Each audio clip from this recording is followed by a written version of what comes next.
And to be environmental. replace that with nuclear, what would you do? Well, nuclear is better. I mean, I think there's a little danger in nuclear, but we had some really bad nuclear. They did one in Alabama. They did one in I think South Carolina.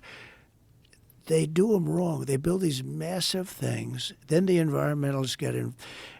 I don't want to go into a long story because it's too long for this show. This show is too valuable to talk about concrete. But they have hardened concrete. It's number 12 concrete. It's harder than steel. It's incredible.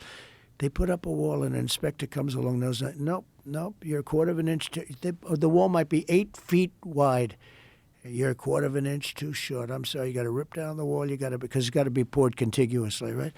You're 1/4 of an inch. I'm sorry. Rip down. You can't rip it down. This stuff you can't put a hammer through it. You can't. It's incredible. Concrete technology is unbelievable. What's happened? You think of concrete. So you think that's an example of overregulation? Yeah, Pointless no. Well, overregulation. you have an inspector that comes along and he says, take down a $25 zillion wall. These things ended up costing $25 billion. And one of them never got opened. But here's the story. So France does it. France is largely nuclear. And they build small, little, compact plants. And if they need more, they build the same thing and they hook it up. And they hook it up because they get too big and too complex and too expensive.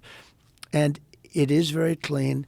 They say it's absolutely. My uncle, I had a great uncle who was a great genius, just like other members of my family.